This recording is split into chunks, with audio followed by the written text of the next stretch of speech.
요한복음 4장 23절과 24절 말씀입니다. 한 목소리로 함께 읽겠습니다. 시작. 아버지께 참으로 예배하는 자들은 신령과 진정으로 예배할 때가 오나니 곧 이때라. 아버지께서는 이렇게 자기에게 예배하는 자들을 찾으시느니라. 하나님은 영이시니 예배하는 자가 신령과 진정으로 예배할지니라. 아멘. 기도하고 하나님 말씀 듣겠습니다. 아버지 하나님 감사합니다. 12월 마지막 한 달을 보내며 하나님 앞에 예배로 영광 돌리게 하시니 감사합니다. 아버지 하나님, 우리의 한 해 동안의 삶을 돌이켜볼 때에 하나님 보시기에 어떠한 모습이었는가, 하나님 참으로 죄송하고 하나님 앞에 부끄러울 것들밖에 없음을 고백하며 회개하나이다. 오 하나님 아버지, 이 시간에도 부족하고 약한 중 하나님의 진리의 말씀에 의지하여 주의 말씀을 전하고자 하오니 하나님 성령께서 종의 생각과 마음과 입술을 주장하여 주셔서 하나님의 거룩한 진리의 말씀만을 가감없이 능력으로 자유함 가운데 선포하게 하여 주옵소서.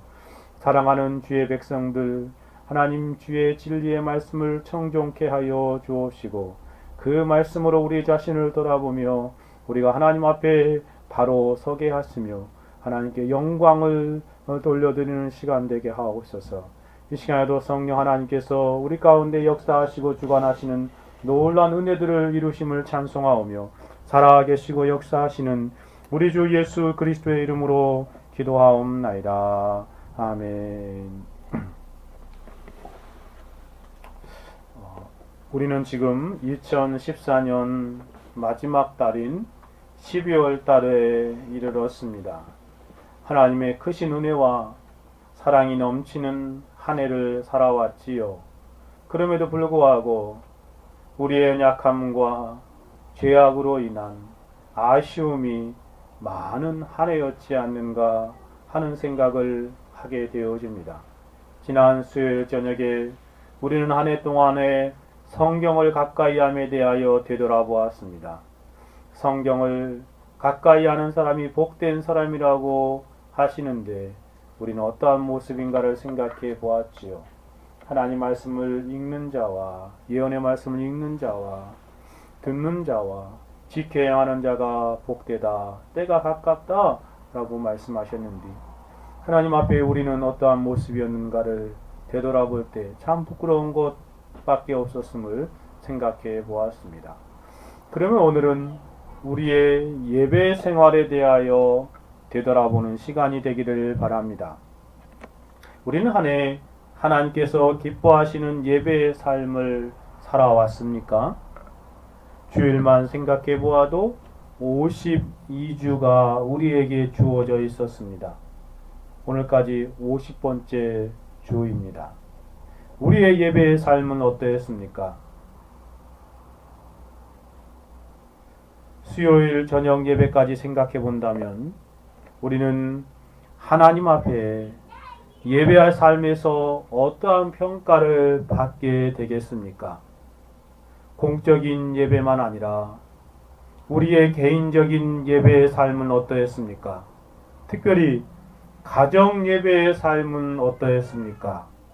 한 해를 돌아보면서 우리를 하나님을 예배하는 백성이 되게 하셨는데 우리는 하나님을 예배하는 백성이 되게 하시려고 하나님께서 예수 그리스도 안에서 구원하여 주셨는데 우리는 어떠한 예배의 삶을 살았느냐 돌이켜 보아야 하겠습니다. 우리의 공적인 예배만 아니라 우리의 개인적인 삶의 예배는 어떠했습니까? 되돌아보고 하나님 앞에 한 해를 잘 마무리 지어야 하겠습니다. 예배의 삶에서 모든 예배에 출석하는 부분뿐만 아니라 더욱더 중요한 점검할 부분이 있습니다. 그것은 하나님께서 찾으시는 예배의 삶을 살았는가 하는 것이죠. 사실 이것이 더 중요하지요. 하나님께서 찾으시는 예배의 삶을 살았는가 하는 그러한 질문입니다. 하나님께서 다르게 표현하면 기뻐 받으시는, 하나님이 찾으시는 예배의 삶이었는가를 돌아보아야 하는 것입니다. 예수님께서는 사마리아 여인과의 대화 가운데 예배 장소에 대하여 물어보는 그 여인의 질문에 대하여 23절에서 이렇게 대답하십니다. 아버지께 참으로 예배하는 자들은 신령과 진정으로 예배할 때가 오나니 곧 이때라. 아버지께서는 이렇게 자기에게 예배하는 자들을 찾으시느니라. 그러면서 예수님께서는 하나님께서 수없이 많은 예배들 가운데 찾으시는 예배가 어떠한 예배인지를 24절에서 한 번 더 강조하시지요. 하나님은 영이시니 예배하는 자가 신령과 진정으로 예배할지니라. 우리가 한 해를 살아오면서 어떠한 예배의 삶을 살았습니까?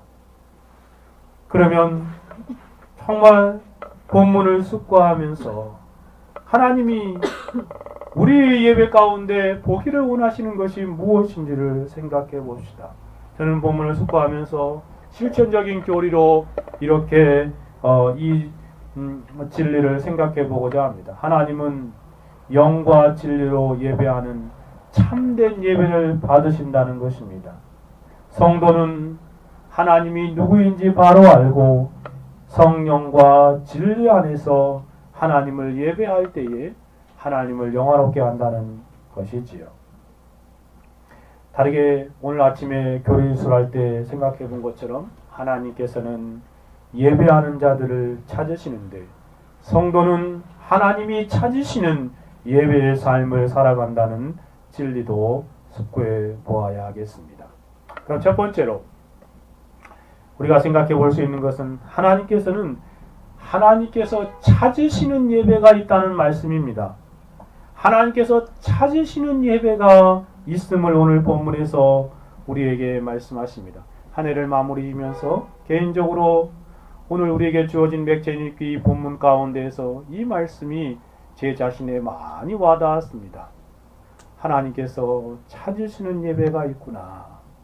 나는 하나님 앞에 하나님이 찾으시는 예배의 삶을 살았는가 돌이켜 보게 되어집니다.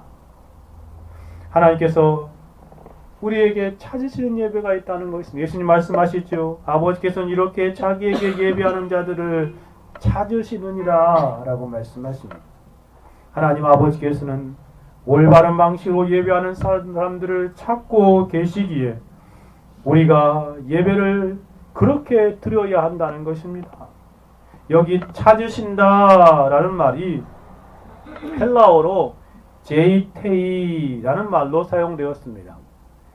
이 말은 제이테오라는 동사의 변화형인데 어떤 뜻이냐면요, 그냥 단순히 찾는 게 아니라 발견하도록 찾다라는 뜻입니다. 그냥 그것을 발견하기 위해서 그것을 그냥 발견할 때까지 찾는 그러한 모습을 표현해 주고 있습니다. 영어로는 seek라는 단어로 번역되었음을 우리는 알 수 있습니다. 하나님께서 이렇게 찾아오신다는 개념이 아니라 하나님께서 이렇게 찾고 계신다는 거예요. 이렇게 예배하는 자들을 찾고 계신다라는 그러한 뜻입니다. 하나님께서는 온 세상을 둘러보시면서 자신에게 합당하게 예배하는 자들을 찾고 계시는 분이심을 의미합니다. 하나님께서 보시기에 원하시는 참된 예배가 있는데 그것을 찾으신다는 것입니다. 수없이 많은 예배들이 하나님을 향하여 올려드려지지만 하나님께서 찾으시는 예배가 있다는 말씀입니다. 하나님께서는 올 한 해에도 이 땅의 모든 예배를 감찰하셨을 것입니다. 그리고 우리가 드리는 1년 동안의 모든 예배도 하나님께서 감찰하셨을 것입니다. 역대하 16장 9절에 말한 것처럼 여호와의 눈은 온 땅을 두루 감찰하사 전심으로 자기에게 향하는 자를 위하여 능력을 베푸시라니 하나님께서는 온 땅을 두루 감찰하시고 계십니다. 그러면서 자신에게 향하는 자들을 찾으시고 계시는 하나님의 모습을 잘 그려주고 있지요. 그런가 하면 시인은 시편 33편에서 이렇게 표현하고 있지 않습니까? 여호와께서는 하늘에서 감찰하사 모든 인생을 보시며 곧 그 거하시는 곳에서 세상의 모든 거민을 하감하시도다. 저는 일반의 마음을 지으시며 저희 모든 행사를 감찰하시는 자로다. 여호와는 그 경외하는 자 곧 그 인자심을 바라는 자들을 살피사 저희 영혼을 사망에서 건지시며 저희를 기근 시에 살게 하시는도다 라고 가르쳐 줍니다. 그렇습니다. 하나님께서는 불꽃 같은 눈으로 온 세상을 감찰하시고 계시며 모든 민족과 모든 사람들을 살펴보시고 계십니다. 특별히 예배하는 사람들을 감찰하시는 하나님의 모습을 우리는 보게 되지요.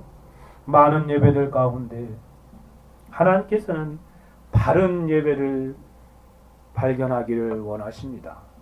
이 말씀을 다르게 생각해 보면 하나님께서는 찾으시고 기뻐 받으시는 예배가 있다는 것입니다. 다르게 생각해 보면 그렇지 않는 예배도 있다는 것이죠. 하나님께서는 사람들이 드리는 모든 예배를 하나님이 찾으시는 기뻐하시는 예배라고 말씀하시지 않음을 우리는 유념하여 생각해 보아야 합니다. 하나님이 발견할 때까지 찾기를 원하시는 예배가 있다는 것은 이 세상에 많은 예배들이 있지만 하나님이 싫어하시는 잘못된 예배들이 너무나 많다는 것입니다. 여기도 살펴보아도 아니야, 이런 예배는 내가 찾는 예배가 아니야. 여기를 살펴보아도 이런 예배는 내가 찾는 예배가 아니야 라고 말씀하신 듯 하지 않습니까? 그렇죠. 여인이 예수님께 예배 장소에 대해서 물어보았을 때 예루살렘에서 예배해야 옳습니까? 사마리아에서 예배해야 옳습니까? 라고 물어봤는데 예수님은 뜬금없이 하나님께서 찾으시는 예배가 있는데 그때가 되었다 라고 말씀하시고 볼 때 이 세상에서 드리는 많은 예배들 가운데 그동안 드렸던 예배들 가운데 하나님이 찾지 않으시는 원하지 않으시는 예배들이 있다는 것을 우리는 생각하게 됩니다. 그 예로 출애굽기 32장에 보면 금송아지 우상을 만들어 놓고 이 금송아지가 우리를 애굽에서 인도해낸 여호와 하나님이시다라고 사람들이 그렇게 그걸 돌면서 찬양하고 춤추며 예배하는 광야 교회 이스라엘 백성들의 예배, 그러한 예배를 바로 하나님이 어떻게 보시는지 우리는 성경에서 알게 되지 않습니까? 하나님이 싫어하는 잘못된 예배, 대표적인 예배의 모습입니다. 오늘날 시끌벅적한 정말 온갖 악기를 동원하며 요란한 예배와 다르지 않다는 생각을 지워버릴 수 없습니다. 그런가 하면 나답과 아비후의 아비후와 같이 하나님께서 명하시지 않는 다른 불로 예배하는 그 예배에 대해서 하나님이 어떻게 하십니까? 하나님이 얼마나 싫어하시는지 즉시로 진노하심으로 불로 그들을 태워 죽여버리시지 않습니까? 뿐만 아니라 이사야 선지자가 하나님 말씀을 대언하기를 시작하면서 강하게 1장에서부터 말하고 있는 바가 무엇입니까? 하나님께서 싫어하는 패역한 이스라엘 백성들의 예배의 모습을 지적하시고 계시지 않습니까? 이사야서 1장에 보니 2절부터 이렇게 말합니다. 하늘이여 들으라, 땅이여 귀를 기울이라. 여호와께서 말씀하시기를 내가 자식을 양육하였거늘 그들이 나를 거역하였도다. 소는 그 임자를 알고 나귀는 주인의 구유를 알건만을 이스라엘은 알지 못하고 나의 백성은 깨닫지 못하는도다 하셨도다. 슬프다. 범죄한 나라요 허물진 백성이요 행악의 종자요 행위가 부패한 자식이로다. 그들이 여호와를 버리며 이스라엘의 거룩한 자를 만으리 여겨 멀리하고 물러갔도다. 너희가 어찌하여 매를 더 맞으려고 더욱더욱 배역하느냐. 온 머리는 병들었고 온 마음은 피곤하였으며 발바닥에서 머리까지 성한 곳이 없이 상한 것과 터진 것과 새로 맞은 흔적들 뿐이오늘 그것을 짜며 싸매며 기름으로 유하게 함을 받지 못하였도다. 너희 땅은 황무하였고 너희 성읍들은 불에 탔고 너희 토지는 너희 목전에 이방인에게 삼키웠으며 이방인에게 파괴된 같이 황무하였고 딸 시온은 포도원의 망대같이 원두막의 상징막같이 에워싸인 성읍같이 겨우 남았도다. 만군의 여호와께서 우리를 위하여 조금 남겨두지 않으셨다면 우리가 소돔 같고 고모라 같았으리로다. 너희 소돔 관원들아 여호와의 말씀을 들을지어다. 너희 고모라의 백성들아 우리 하나님의 법에 귀를 기울일지어다. 여호와께서 말씀하시되 너희의 무수한 재물이 내게 무엇이 유익하뇨?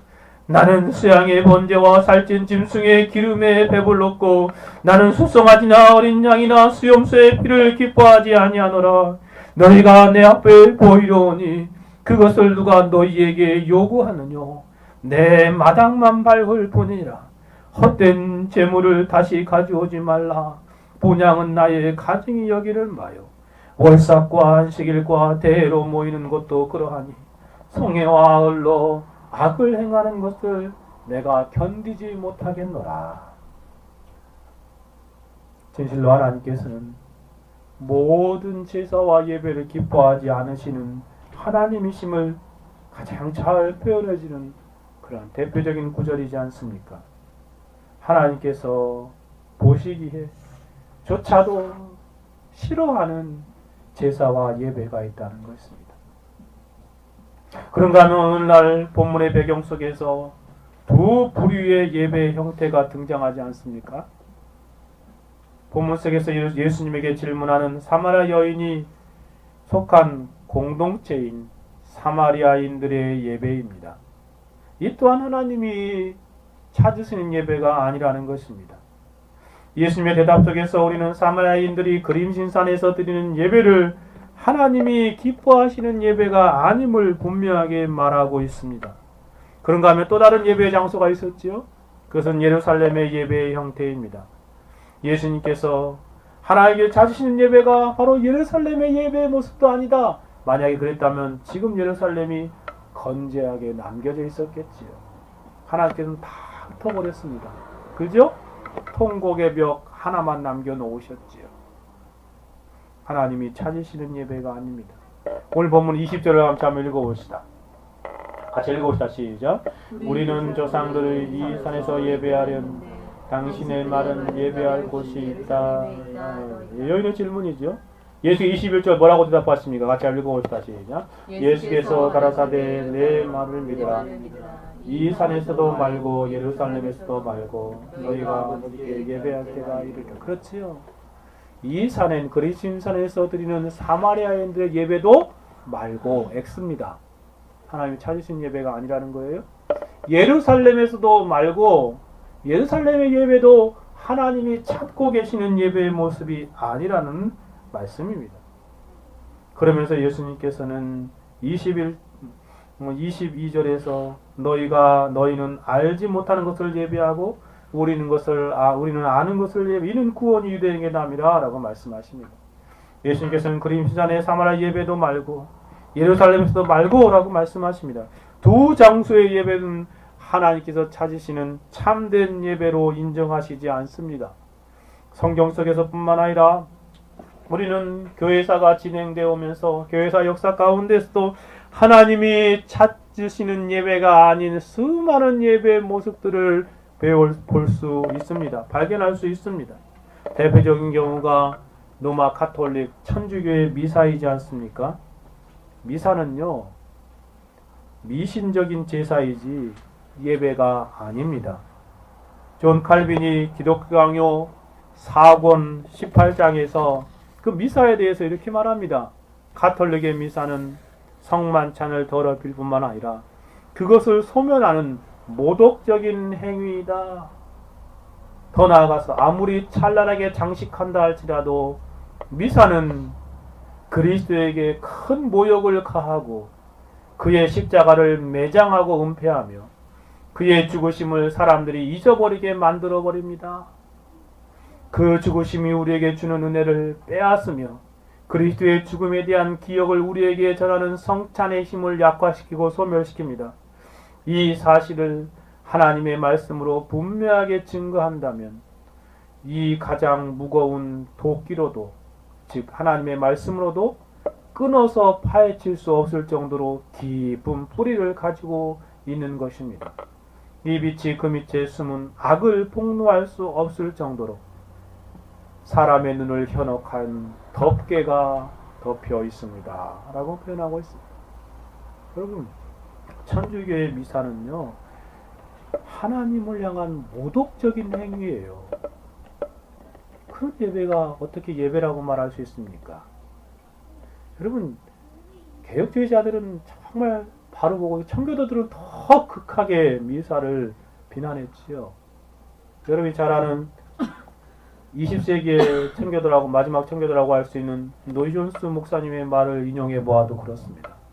로마 가톨릭은 거룩을 추구하고 성화에 대한 신약 성경의 가르침을 이해하려고 애쓰는 것보다 미사에 참석하고 사제들에게 가서 죄를 고백하라고 가르칩니다.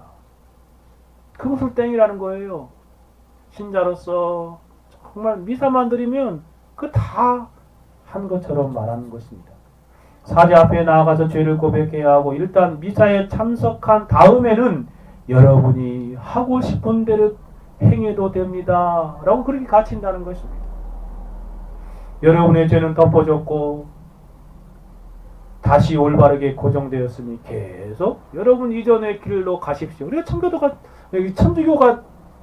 천주교가 저런 이상한 모습으로 하나님 앞에 예배하며 사람들을 현혹하는 것입니다. 결론적으로 이렇게 말합니다. 로마 가톨릭 교회는 기독교의 모조품이며 가짜입니다. 가장 사악한 매춘부요, 가장 마귀적인 집단입니다. 이것은 노이존스의 말일 뿐만 아니라 개혁주의자들의 말이 것이 분명하지 않습니까? 이렇게 말합니다. 실로 적 그리스도의 모습을 하고 그리스도에 대한 원수의 모습을 하고 있어서 마땅히 거절해야 하고 고발해야 하며 무엇보다도 대적해야 할 대상입니다. 그럼 얼마나 많은 사람들이 이 로마 가톨릭에 속고 있습니까? 이 풍납동에도 천주교 다니는 사람이 참 많더라고요. 천주교의 미사는 하나님을 모독하는 행위임을 우리는 잘 알아야 하겠습니다. 그런가 하면 오늘날 교회마다 만연되어 있는 열린 예배는 어떠합니까? 처음에 이 또한 하나님께 자신 참된 예배가 아님을 우리는 분명히 알아야 하겠습니다. 흡사 그 열린 예배의 모습들을 보고 있으면 출애굽기 32장 광야 교회의 예배의 모습과 비슷하다라는 말을, 그런 인상을 지워버리지 않을 수 없습니다. 사랑하는 여러분, 이러한 예배는 하나님께 찾으시는 예배가 아닙니다. 하나님께서 기뻐하시는 예배도 아닙니다. 우리 중 누구도 이것을 부인할 사람이 없을 것입니다. 그런데 말입니다. 우리 자신의 예배의 모습 가운데에서도 혹시 하나님이 찾으시지 않는 예배의 모습이 있지 않는가 라는 사실을 점검해 보고 돌아보아야 합니다. 하나님께서 찾으시는 예배가 아니면 그러한 예배는 헛된 일일 것입니다. 하나님이 기뻐하시는 예배가 아니라면 우리는 하나님 앞에 예배 드리는 백성으로 살다가 멸망길로 갈 수 있기 때문에 그렇습니다. 우리는 잘 알아야 합니다. 하나님이 찾으시는 예배가 있고 하나님이 찾지 않으시는 예배가 있다는 것입니다. 하나님이 기뻐하시는 예배가 있고 기뻐하지 않으시는 예배가 있다는 것입니다. 저는 앞에서 하나님 기뻐하지 않는 예배의 모습들을 여러분에게 말씀드렸습니다. 그러한 예배로 하나님 앞에 나아가서는 하나님이 원하시지 않는 모습이죠. 그럼 두 번째로 가봅시다. 하나님께 찾으시는 예배, 하나님 기뻐하시는 예배의 바른 모습은 어떠한 것입니까? 특별히 한 해를 되돌아보면서 예수님께서 알려주시는 예배를 깊이 생각하고 우리의 예배를 점검해 보아야 하겠습니다. 예수님께서 하나님께 찾으시는 예배, 하나님께 받기를 원하는 바른 예배가 어떠한 예배인가를 오늘 본문에서만큼 그렇게 분명히 가르쳐준 그런 구절도 없다 하겠지 않습니까? 23절을 보십시오. 아버지께 참으로 예배하는 자들은 신령과 진정으로 예배할 때가 오나니 곧 이때라. 아버지께 이렇게 자기에게 예배하는 자들을 찾으시느니라. 이 4절에서도 하나님은 영이시니 예배하는 자가 신령과 진정으로 예배할지니라 라고 말씀하십니다. 저는 이 본문에서 우리의 예배의 모습을 1년 동안의 예배의 모습을 이 본문에 비추어 보아서 하나님이 찾으시는 예배의 삶을 살았는가 점검해 보기를 원합니다. 하나님께서 오늘 본문에서 예수님께서 본문에서 4가지의 모습을 우리에게 알려주고 있습니다. 하나님이 정말 발견하기를 원하시는 예배의 모습이죠. 2가지는 하나님께 관한 것이고 2가지는 방법적인 면입니다. 첫째로 하나님이 찾으시는 예배는 아버지 되시는 하나님에게 예배하는 사람들입니다. 어떠한 사람들이라고요? 아버지 되시는 하나님께 예배하는 사람들을 찾기를 원하시는 것이죠. 예수님께서는 아버지께 참으로 예배하는 자들은 이라고 말씀하시지요. 예수님은 의도적으로 예배를 받으시는 하나님을 아버지라고 표현하고 있지 않습니까? 아버지께 참으로 예배하는 자들은 신령과 진정으로 예배할 때가 오나니 곧 이때라. 또 말합니다. 아버지께서는 이렇게 예배하는 자들을 찾으시리라. 2번이나 반복하시고 계시죠. 하나님이라고 말씀하시지 않습니다. 아버지께는 이라고 말합니다. 21절에도 그랬었죠. 아버지께라고 그 여인에게 대답하셨습니다. 23절에서도 아버지께, 또 아버지께는 이라고 말합니다. 이렇게 좀 지속적으로 한 가지 그 중요한 사항을 우리에게 지적하고 있습니다. 아버지라는 단어를 사용함으로 예배의 대상이 누구신지를 강조하고 있지요. 여기서 우리는 참된 예배자가 알아야 할 진리는 하나님이 기뻐하시는, 받으시는, 찾기를 원하시는 예배는 아버지 하나님께 예배하는 예배입니다. 참되고 바른 예배는 아버지 하나님에게 예배해야 함을 우리에게 말씀해 주시고 계십니다. 아버지께 예배할 때에 우리가 그렇게 하나님 앞에 나아갈 때에 하나님 그 예배를 찾으시고 기뻐하신다는 것이죠. 근데 여러분, 예배를 드리면서 아버지 하나님께 드린다고 생각하면서 예배를 드리는 사람이 참 얼마나 적습니까? 여러분도 그러한 마음으로 하나님께 예배 드리고 있습니까? 그러한 인식으로 예배하고 있습니까? 얼마나 많은 사람들이 저는 마치 그렇게 보여요. 하나님께 예배할 때 아저씨께 예배하는 것 같아요. 이웃집 아저씨한테 예배드리는 것처럼 드리는지 모르겠습니다. 예배를 아버지 되시는 하나님께 드리지 못하는 사람이 얼마나 많은지 몰라요. 여러분 한 해 동안 예배의 삶을 어떠했습니까? 모든 예배에 참석하면서 아버지 하나님께 예배를 드린다는 인식으로 예배를 드렸습니까? 지금도 아버지 하나님께 예배를 드리고 계십니까? 여러분, 하나님을 아버지로 인식하고 예배한다는 것은 무엇을 의미할까요? 한마디로 말하면 하나님께서 우리를 지으신 창조주이신 아버지시요, 예수 그리스도의 아버지시요, 예수 그리스도 안에서 우리를 양자 삼아주신 위로와 자비의 아버지이심을 인식하고 예배하는 것입니다. 예배의 유일한 대상은 아버지 되시는 하나님이십니다. 이것이 첫 번째 인식이어야 하는 것입니다. 예배 드릴 때마다 우리가 지금 아버지께 나와서 예배한다라는 의식이 있어야 하는 것이지요. 메트엘리 이 부분을 이렇게 설명합니다. 피조물인 우리들은 만물의 아버지에게 예배해야 합니다. 기독교인인 우리들은 우리 주 예수 그리스도의 아버지께 예배 드려야 합니다. 참으로 그렇습니다. 말라기 선지자가 말한 것처럼 2장 10절에 우리는 한 아버지를 가지지 아니하였느냐. 그렇죠. 한 아버지를 가지고 있습니다. 한 하나님의 지으신 바가 아니냐라고 말하고 있습니다. 그렇습니다. 우리가 아버지께 예배한다는 건 우리를 지으신 자, 우리를 만드신 분이신 그 하나님 아버지를 생각하며 예배하는 것입니다. 왜 우리가 예배합니까? 하나님 우리를 만드셨기 때문에 그렇습니다. 왜 이렇게 모여서 우리가 하나님 앞에 예배해야 하는 것입니까?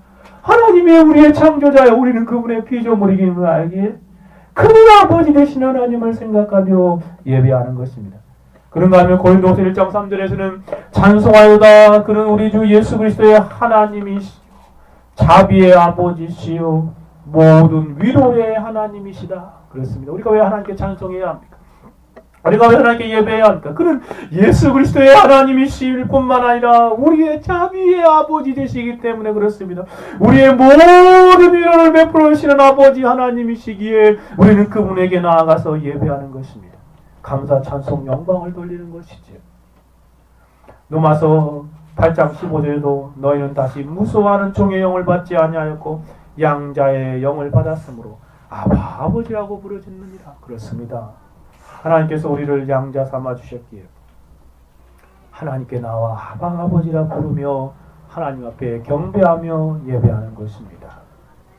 베드로전서 1장 3절에서는 찬송하여다 우리 주 예수 그리스도의 아버지 하나님이 그 많으신 공율대로 예수 그리스도의 죽은 자 가운데 부활하심으로 말해 우리에게 거듭나게 하사 산 소망이 있게 하시며 라고 말합니다. 결국 우리가 하나님에게 예배를 드릴 때마다 하나님께서 우리의 아버지 되시는 분이심을 생각하고 예배하는 예배, 그 예배를 하나님이 찾으신다는 것입니다.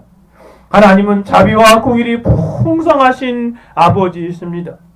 위로의 아버지 하나님이십니다. 우리에게 산 소망이 있게 하시는 아버지 하나님이심을 우리가 생각하고 예배해야 하는 것이죠. 이 얼마나 놀라운 자녀됨의 특권입니까?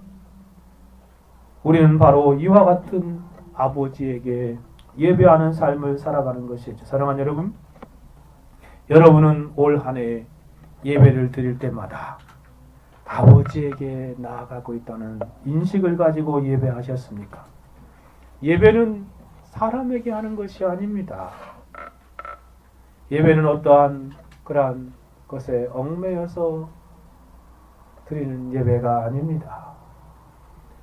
가장 중요한 첫 번째 인식은 아버지 하나님 앞에 드리는 것이어야 하는 것이지요. 창조주이신 아버지를 생각하고 예배해야 합니다. 또한 그리스도의 아버지로 우리가 그분께 예배해야 하지요. 중보자이신 예수 그리스도를 통하여 알게 된 그 아버지 하나님, 우리를 양자 삼아주신 그 아버지 하나님을 생각하며 예배해야 합니다. 예수 그리스도와 그의 십자가로 인하여 하나님을 아버지라 부르게 되게 하신 그 하나님, 그리스도 예수께서 우리의 맏형이 되시고 우리는 그리스도의 형제가 되어 그러므로 그리스도는 그리스도의 아버지가 우리 아버지이심을 생각하며 하나님께 경배하고 예배하는 예배, 그 예배를 하나님이 찾으시는 것입니다. 그러한 예배의 사람들을 하나님이 보기를 원하시는 것입니다. 우리의 한 해 동안의 예배를 돌아봅시다. 사랑하는 여러분, 하나님의 아버지이심을 잘 알고 하나님을 예배하셨습니까? 공적인 예배는 물론이요, 개인적인 예배에서도 하나님이 우리 아버지이심을 알고 그분을 찬송하며 그분께 예배하며 그렇게 한 해를 살아오셨습니까? 그렇지 않다면 우리의 예배를 점검해보고 다시 회개합시다.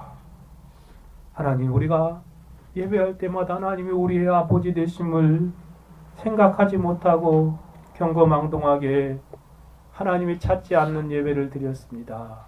하나님께 용서를 구해야 할 것입니다. 그리고 돌이키십시다. 한 해가 다 가기 전에 온전히 우리의 잘못된 그릇된 예배를 고치십시다. 그리고 새로운 한 해에는 모든 예배 가운데에서 하나님이 우리 아버지 되심을 인식하고 생각하고 예배하는 삶을 살아가야 하겠습니다. 왜냐하면 하나님께서는 이렇게 예배하는 자들을 찾고 계시기 때문에 그렇습니다. 두 번째로 나아가 봅시다. 하나님께서 찾고 기뻐하시는, 찾으시고 찾기를 원하시고 기뻐하시는 예배는 영이신 하나님에게 예배하는 사람들입니다.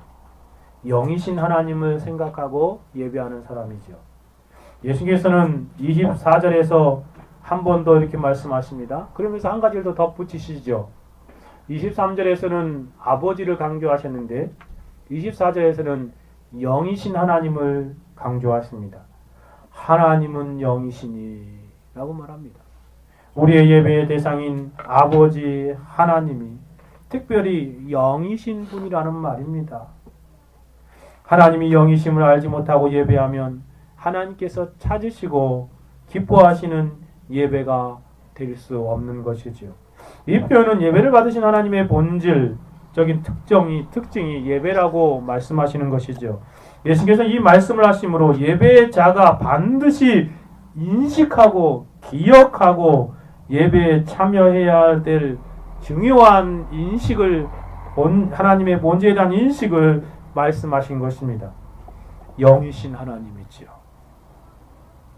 우리의 모든 예배 성격은 이 영이신 하나님 이 한마디에 규정되어 있다라고 말하겠습니다. 동시에 합당한 예배의 모습이 무엇인지도 발견하게 됩니다. 예배를 받으시는 하나님이 영이시라는 그 말씀 한마디 앞에서 하나님이 찾으시고 기뻐하시는 바른 합당한 예배가 무엇인지를 알려주고 있습니다. 여러분 영이란 말 한번 생각해 보세요. 영이란 말은 영혼을 말하는 것이 아닙니다. 우리의 영혼을 말하는 게 아니에요. 이 영이라는 것은 정확하게 형상이 없는 것이라고 정의하는 것이 가장 바른 것입니다. 즉 어떤 형태나 모양을 갖추지 않는 그러한 반대의 모습 그렇게 표현하는 것입니다. 영이라는 말이 그런 의미예요. 영이시라는 말은 형상을 가지지 않는 존재입니다. 모양이 없고 형태가 없습니다. 그래서 하나님께 예배한다고 하면서 어떠한 형상을 만드는 것은 하나님이 찾으시는 예배가 될 수 없는 것입니다. 여러분이 예배하면서 마음속으로 하나님께 예배한다고 그러니까 어디 이렇게 수염 턱 나고 어떤 이렇게 한 거 이렇게 뭐 그림에서 보았던 그 어떤 그 하나님을 생각하며 형상을 딱 그리면 그 예배는 하나님 찾으신 예배가 될 수밖에 뭐가 되죠? 우상숭배가 되는 것입니다. 항상 하나님 앞에 어떠한 형상이 가로막혀서 하나님께 예배드리지 못하게 하는 것이죠. 그것이 보이는 형상이든 보이지 않는 상념에서 나오는 상상이든 그것은 예배가 될 수 없는 것입니다. 그러니 여러분이 영이시라는 말씀을 이해할 때 여러분 안에 있는 모든 형상을 다 제거해 버려야 하는 것이지요. 십계명에서 언급하셨듯이 어떠한 형상으로도 하나님을 대체할 수 없지 않습니까? 그렇죠? 위로 하늘에 있는 것은 아래 땅에 있는 땅 아래 물속에 그럼 어떠한 형상들도 만들지 말지니라 라고 말씀하신 것처럼 일단 형상이 구축되면 여러분은 예배를 실패해버리는 것입니다. 그것은 우상숭배가 되는 것이에요. 그러니 이 영이신 하나님에 대해서 우리가 하나님 앞에 예배에 아주 중요한 규정임을 알 수 있죠. 또한 하나님이 영이시기에 물질적인 방식으로 예배하는 것도 하나님을 만족시킬 수 없습니다. 하나님은 영이시기에 외적인 행동과 어떠한 장소나 모습만으로 예배하는 것은 하나님께 합당한 예배가 아니라는 것이지요. 구약의 번제나 소제를 하나님이 기뻐하지 않는다라고 이사야 선지자는 강력하게 말하지 않습니까? 그것처럼 복음 시대에도 우리가 외형적으로 몸만 나와서 예배, 마당만 밟는 것, 그건 참된 예배의 모습이 아니라는 것입니다. 하나님께 예배를 그렇게 드리는 것이 아닌 것이죠. 이 영이신 하나님이기 때문에 우리는 몸만 아니라 우리의 영으로 하나님 앞에 나아가야 하는 것이죠. 한 가지를 더 생각해 보자면 마음과 내면이 결여된 입술만의 경배도 영이신 하나님에게 합당하지 않습니다. 하나님 찾으신 예배가 아니에요. 인위적인 모든 경배도 영이신 하나님께 합당하지 않습니다. 그래서 예수님께서는 마태복음 15장 8절 9절에서 이렇게 말씀하시지 않습니까? 이 백성이 입술로는 나를 존경하되 마음은 내게서 멀도다. 사람의 계명으로 교훈을 삼아 가르치니 나를 헛되이 경배한도다 하였느니라 라고 말합니다. 하나님은 영이시기에 하나님의 특징에 합당한 예배는 하나님 특징에 합당한 예배를 드리지 않으면 하나님께서 기뻐하지 않으십니다. 영이신 하나님의 특성 그것을 잘 알고 마음과 심령으로 하나님 앞에 예배할 때에 하나님은 그러한 예배를 기뻐 받으시는 것입니다. 여러분 올 한 해 어떠한 예배의 삶을 사셨습니까? 영이신 하나님에게 합당한 예배를 드리는 삶을 사셨습니까? 예배에 있어서 가장 중요한 것은 예배를 받으시는 하나님이 누구인지를 잘 알아야 되지 않겠습니까? 아버지 되시는 하나님, 그리고 영이신 하나님, 그 하나님을 잘 생각하고 하나님께 예배해야 하는 것입니다. 하나님은 영이시기에 모든 형상을 배격하고 하나님께 나아가야 합니다. 하나님은 영이시기에 외적인 행동과 모습만으로 예배하는 삶을 우리가 멀리해야 합니다.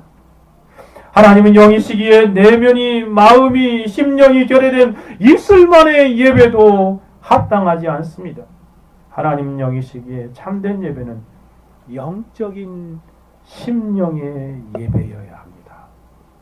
단순히 몸만 아니라 마음과 영이 동반된 예배여야 하는 것이죠. 영이신 하나님께 합당한 예배의 모습을 우리는 한 해 동안 드려왔는가 생각해 봅시다. 잘못되었다면 한 해가 다 가기 전에 회개하고 돌이켜서 하나님, 정말 영이신 하나님을 향한 합당한 하나님이 찾으시고 기뻐하시는 예배를 드리지 못했음을 회개해야 할 것이고, 새로운 한 해에 우리의 예배는 하나님이 찾으시는, 발견하기를 원하시는 그런 예배의 모습들로 새로워져야 하겠습니다. 이거 앞에 두 번째, 예배를 드리는 자를 반드시 인식해야 될 아버지 되시는 하나님, 영이신 하나님을 인식하고 예배할 때 하나님은 그 예배를 찾으시고 기뻐하십니다. 우리도 그렇게 예배해야 하겠습니다. 세 번째로 나아가 봅시다. 세 번째, 네 번째는 방식의 문제인데요. 하나님께서 찾으신 예배는 신령으로 드리는 예배다라고 말씀하십니다. 세 번역에는 영으로 라고 번역되어 있죠. 영과 진리로. 원어에는 영 안에서 라는 그런 의미입니다. 하나님은 영이신 예배하는 자들은 영과 진리 안에서 예배할지니라. 즉 영 안에서, 먼저 여기서 신령이란 말은 영으로 예배한다는 것입니다. 신령으로 예배한다는 건 영으로 예배하라는 것이죠. 하나님은 영이시기에 영으로 드리는 예배가 아니면 참된 예배가 될 수 없다는 것이고, 하나님이 찾으신 예배가 될 수 없다는 것입니다. 이 영이라 하면 두 가지 측면이 있습니다. 하나는 뭐냐면 성도의 영으로 인간의 물리적 육체적인 면과 반대되는 지적 내면적이고 또한 정신적인 면을 가리킵니다. 즉 먼저는 성도의 영으로 해석하는 부분이 있다는 것이죠. 그래, 영으로 드리는 예배란 모든 형식적이고 물질적이고 육체적인 의식과 제물과 희생 제물 따위로만 이루어지는 그러한 예배를 반대하는 마음으로 드리는 예배다라고 말씀드릴 수 있습니다. 사실 마음이 없는 예배는 하나님을 불쾌하게 하는 것이기 때문에 그렇습니다. 존 나일이 말한 것처럼 신령은 마음으로 드리는 예배로 단정지어 설명하고 있습니다. 이렇게 말합니다. 우리가 하나님께 나아갈 일에 있어서 중요한 것이 있다면 중요한 모든 것은 바로 마음입니다. 나 주 여호와는 중심을 보느니라. 예배에 참석한 모든 사람들의 마음이 냉담하고 진정한 마음과 은혜가 없다면 그것은 비록 가장 큰 교회에서 드려지는 예배라 할지라도 그것은 하나님 보시기에 불쾌한 것에 불과한 것입니다. 라고 지적하고 있습니다. 또한 영이 깃들지 않는 마음이 없는 모든 형식적이고 의식적인 예배는 그림자에 불과한 예배라고 말할 수 있습니다. 이러한 예배는요, 하나님이 찾으시는 예배가 아니지요. 존 칼빈도 율법 안에 드리는 예배와 영으로 드리는 예배를 비교하면서 이렇게 설명합니다. 율법 안에서 드려진 유대인의 예배는 한편으로는 신령한 예배였지만 그 예배에 수많은 외적인 의식에 쌓여 있었기 때문에 거기에는 육에 속하고 땅에 속한 냄새가 배어 있었습니다. 그래서 바울은 갈라서 4장 9절에서 이러한 의식을 약하고 천한 초등학문이라고 부르고 있습니다. 그러므로 우리는 율법 아래서의 예배가 본질상으로 신령한 것이었으나 그 형식에서는 육적이고 세상적인 것이었다고 말해도 좋을 것입니다. 그 실제자가 공개적으로 오시기 전에 모든 예식은 그림자에 불과했던 것입니다. 그렇습니다. 그래서 칼빈은 더 명확하게 이렇게 말합니다. 유대인들의 모든 예배가 그림자에 불과한 것이며 실제자이신 예수 그리스도가 오심으로 이 예식이 폐지되고 휘장에 가려져 있던 영으로 드리는 예배가 분명하게 드러났다는 것입니다. 하나님은 영으로 마음으로 드리는 제사를 받으십니다. 그러므로 하나님께서 받으시는 예배는 다윗의 기도에서처럼 상한 마음으로 회개하는 마음으로 드리는 예배입니다. 하나님이 구하시는 제사는 상한 심령이다. 하나님이 구하시는 제사는 상한, 하나님이 발견하고 찾으시는 예배가 바로 상한 심령이라는 것입니다. 하나님이여 상하고 통회하는 마음을 주께서 멸시치 아니하시되 그러므로 우리가 바로 우리의 영으로 마음으로 하나님 앞에 드릴 때에 그 예배를 하나님이 찾으시고 기뻐하시는 것입니다. 또 다른 측면에서 이 영을 해석할 수 있는데 이 영은 성령을 가리키기도 합니다. 성령으로 해석할 수도 있죠. 왜냐하면 성도의 상하고 통회하는 마음은 성도의 내면에서 나오는 것이 아니라 성령에 의한 감동과 감화를 받은 마음이기 때문에 그렇습니다. 성도의 모든 삶은 성령과 밀접한 관계가 있지요.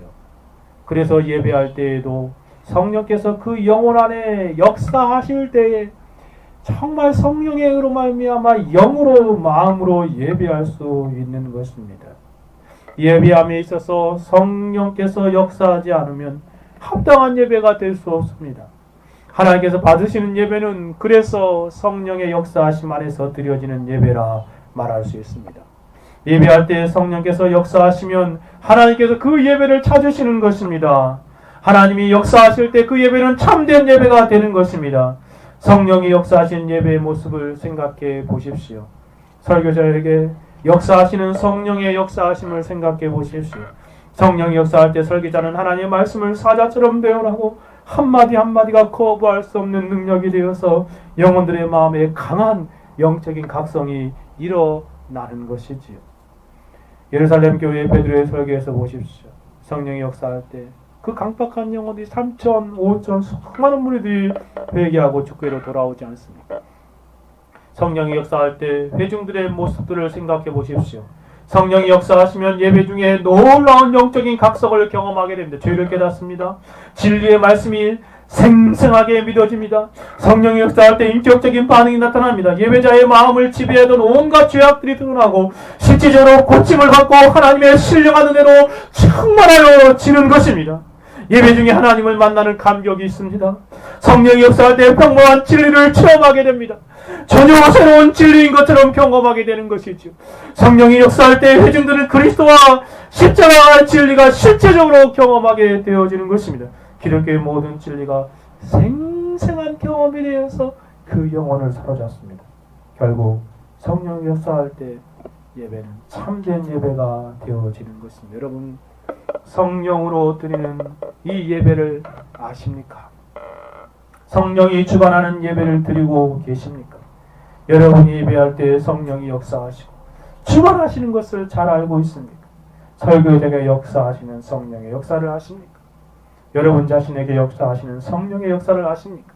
여러분이 이러한 성령으로 드리는 예배를 한번 경험하게 되면 여러분은 그 예배를 평생 예배 드릴 때마다 사모함으로 하나님 앞에 참석할 것입니다. 예배가 참된 예배가 되는 것은 바로 예배 가운데 역사하시는 성령의 역사하심입니다. 성령의 역사하심이 있을 때 참된 예배가 됩니다.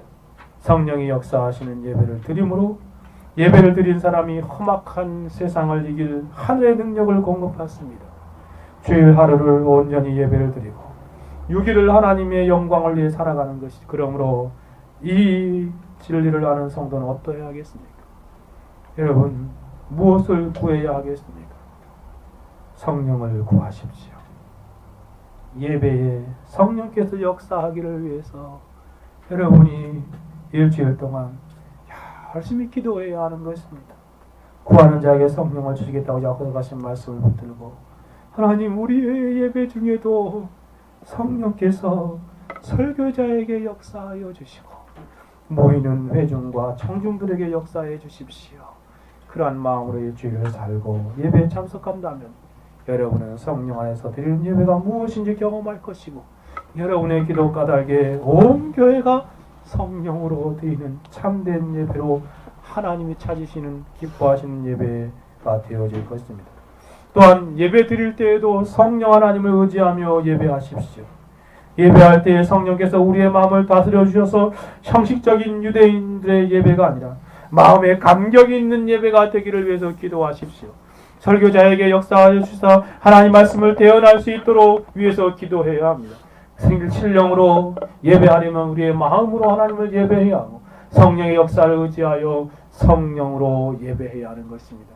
예배드릴 때 하나님 오늘도 이 예배 가운데 성령으로 역사하여 주십시오. 라고 하나님 앞에 그렇게 기도하며 나아가야 하는 것입니다. 참으로 우리와 함께 해주시길 그런 예배를 드릴 때 하나님이 기뻐하시고 찾으시는 예배입니다. 마지막으로 한 가지만 더 생각해 봅시다. 예배 방식에서 예수님 한 가지를 더 말씀하십니다. 하나님 기뻐하시는 참된 예배는 진정으로 하는 예배다. 세 번역에서 말한 것처럼 진리 안에서 드리는 예배입니다. 영과 진리로 드리는 예배입니다. 신령이 예배에 있어서 내면적인 요소라면 진리는 외면적인 요소입니다. 즉 진정이란 말은 진리라는 말이죠. 하나님의 말씀을 예배, 즉 말씀으로 예배라는 말입니다. 진리로 예배라는 것이죠. 이것은 사마리아인들의 지식이 없는 자의적인 예배를 인정하시지 않은 주님의 선포입니다. 하나님의 말씀 안에서 진리 안에서 예배한다는 것은 그 두 가지로 설명할 수 있습니다. 하나는 진리 안에서 예배는 말씀, 즉 진리에 근거한 예배를 드려야 한다는 것이죠. 진리에 근거한 이희유절의 말씀에 그 말씀에 아는 것을 예배하느니라 진리 안에서 예배한다는 표현하고 연결되어 있습니다. 즉 사마리아인들의 예배와 대조해 볼 때 유대인들은 그래도 그들의 종교에 행하는 모든 것에 있어서 신성한 정당성과 성경의 권위를 가지고 있음을 말하는 것이죠. 그러므로 진리 안에서 즉 말씀 안에서 예배한다는 것은 말씀에 근거한 예배를 드리라는 말입니다. 형식적인 면에서 물론 내면적인 면에서 성경에 근거한 예배가 진리 안에서 드리는 예배여야 한다는 것입니다. 개혁주의자들의 말을 빌리자면 예배의 규정적인 원리로 하나님 앞에 드려야 한다는 것입니다. 예배의 규정적인 원리가 성경에 기록되어 있는데 그 규정의 원리를 따라서 예배할 때에 하나님이 그 예배를 찾으신다는 것입니다. 리건 덩컨인 3세라는 사람이 개혁주의 예배학에서 그 점을 이렇게 설명합니다.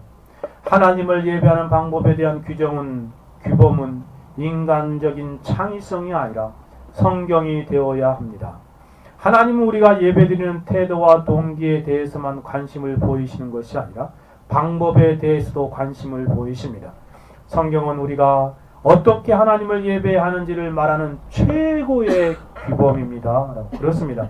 하나님 자신 예배는 모든 측면에서 성경에 규정되어 있는 것들에 따라서 형식이 갖추어져야 하고 성경이 가르치는 원리를 따라야 한다는 것입니다. 인간의 편리나 자의적인 방식으로 예배해서는 안 된다는 것입니다. 오직 성경만이 기독교의 예배의 원리와 형태와 내용을 제공해 주는 것입니다.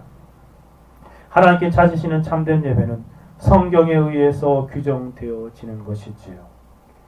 그러므로 진리 안에서 예배하라는 말씀은 인간의 생각이나 자기 방식대로 하나님을 섬기거나 예배하지 말라는 말입니다. 하나님의 방식대로 하나님의 규칙을 따라서 하나님의 말씀대로 예배하라는 말씀입니다. 내 마음대로 내 방식대로 예배하는 어리석은 생각을 버려야 합니다. 그러한 예배는 하나님이 찾으신 예배가 아닙니다. 그래서 우리가 진리 안에서 예배하려면 하나님 말씀을 잘 알아야 합니다. 하나님 말씀을 통하여 예배의 대상이 누구이고 예배 방법이 무엇이어야 하는지 잘 배워야 하죠. 개인적으로 한 해를 살아오면서 예배에 대한 생각과 기도를 많이 한 해였습니다. 하나님께서 찾으시고 기뻐하시는 예배가 어떠한 예배인가를 성경 안에서 배우면 배울수록 두렵고 떨리는 마음으로 하나님 앞에 예배에 참석하게 되어집니다. 우리의 예배는 하나님이 찾으시는 성경에 근거한 예배인가? 나는 하나님 앞에 성경의 규정적인 원리를 따라서 예배하고 있는가? 잘 점검해 보아야 하는 것입니다. 다음으로 진리 안에서 예배한다는 것은 진리의 말씀으로 예배한다는 말입니다. 즉 예배 안에 진리가 풍성하게 깃들여 있는 예배를 말합니다. 이 사실을 알았던 청교도들은 예배하면 떠오르는 것이 하나님의 말씀을 강론하는 설교라고 그렇게 생각할 정도였습니다. 그들이 예배와 설교를 동일시한 것은 예배에서 가장 중요한 것이 하나님의 말씀 안에 담겨있는 진리를 듣고 경험하는 것임을 알았기 때문에 그렇습니다. 그것이 바로 전도에 미련한 방식인 캐리그마 그 설교이기 때문에 그렇습니다. 그래서 그들은 설교 시간이 아무리 길어도 그 안에서 진리를 경험하기에 기뻐한 것입니다. 사실 우리가 예배를 하나님과의 만남이라고 생각하는데 우리가 무엇을 통해서 하나님을 만나는 것입니까? 그것은 하나님 말씀이지 않습니까? 말씀이 있을 때 그 안에 하나님 만나고 하나님 음성 듣는 것입니다. 말씀이 설교될 때 우리는 그 진리한 하나님의 음성을 듣게 되고 하나님 마음을 알게 되고 하나님을 만나는 것. 그래서 예배의 절정은 바로 하나님의 말씀이 선포되는 것입니다. 만약에 예배 가운데 하나님 말씀을 선포한 시간이 없다면 그 예배는 더 이상 예배가 아닙니다. 그러한 예배는 하나님이 찾으시는 예배가 아닙니다. 하나님이 아닌 그러한 하나님이 아니 계신 사람들만의 모임에 불과한 것이지요. 제가 이러한 말을 하는 것은 오늘날 이상한 신학자들이 예배에서 설교의 시간이 중요하지 않고 예전적인 요소가 더 중요하다고 말하고 있기 때문에 그렇습니다. 그래서 심지어 성찬 중심의 카톨릭적인 미사가 개신교에 회복되어야 한다라고 주장하는 사람들도 있습니다. 다시 중세로 돌아가자는 이야기인 것이지요. 진리의 선포와 가르침이 없는 예배는 예배가 아닙니다. 그곳에는 하나님을 만나는 경험도 없고 진리 안에서 예배함도 없습니다. 참된 예배는 하나님의 말씀인 진리가 있는 예배여야 하는 것이죠. 그러므로 참된 예배자는 예배 시에 전해지는 하나님의 말씀과 진리에 관심을 가져야 합니다. 하나님의 말씀이 선포되는 시간이 하늘의 풍성한 잔치상에 둘러앉아 영적인 풍성한 생명 양식을 누리는 시간으로 여기고 무엇보다도 소중한 식으로 여겨야 합니다. 어떤 어리석은 사람이 자신이 영혼을 풍성하게 살찌울 영적인 잔치상에 앉아서 졸고 있겠습니까? 허기진 배를 움켜쥐고 잔치상 앞에서 졸 사람은 아무도 없듯이 영적인 잔치상 앞에서 마음껏 영혼의 허기를 달래는 것이 그 지당한 모습이죠. 그래서 주의 진리의 말씀이 선포된 시간에 청종하는 마음으로 귀를 쫑긋 세우고 하나님이 무엇이라 말씀하시는지를 귀 기울여 듣는 것입니다. 시인처럼 주의 말씀을 향한 간절한 사모함으로 누디아처럼 주의 말씀 한마디를 향한 청종하는 마음으로 그렇게 들어야 합니다. 여러분은 이 진리 안에서 예배하고 있습니까? 올 한 해 어떻게 예배를 드리셨습니까? 먼저 여러분의 예배가 진리의 말씀에 합당한 예배인가를 점검해 보십시오. 더 나아가서 여러분의 예배는 진리에 관심이 있는 예배입니까? 우리의 예배는 진리 안에서 예배합니까?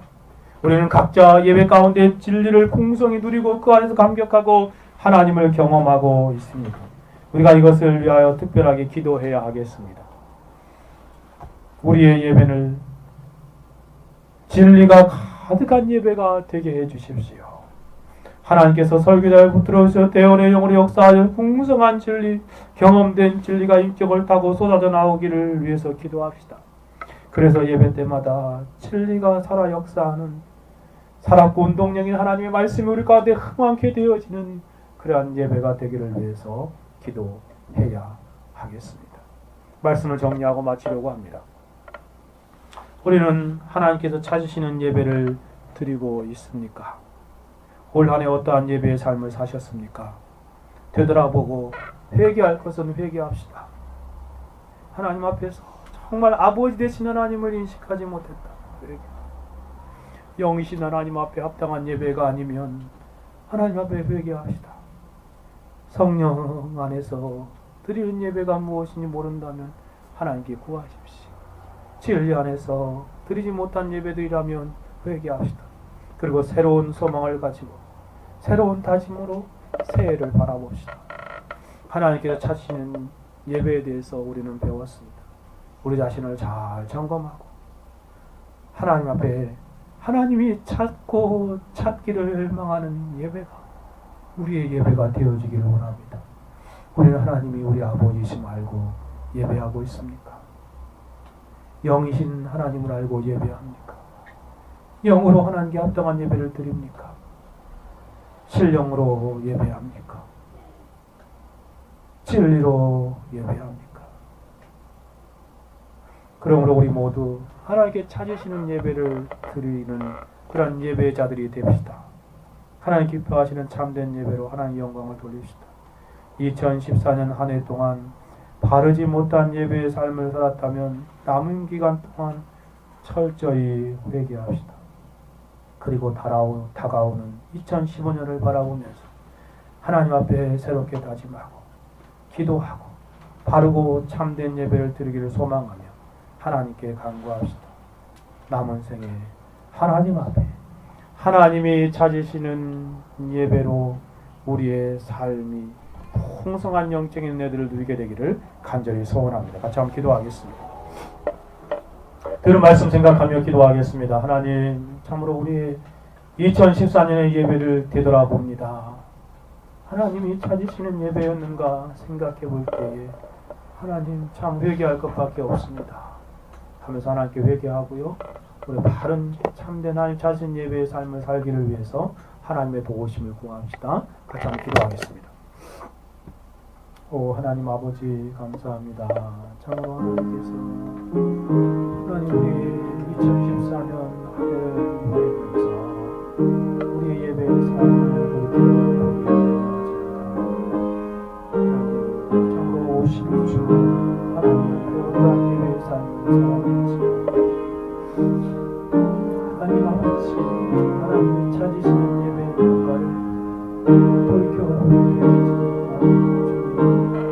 하나님 앞에 합당하지 않은 어떤 예배들 하나님이 기뻐하지 않는 그런 아버지 우리를 보여 주시옵소서. 예배 때마다 아버지 되신 하나님을 향하여 찬양의 듣고 찬양의 영이신 하나님 앞에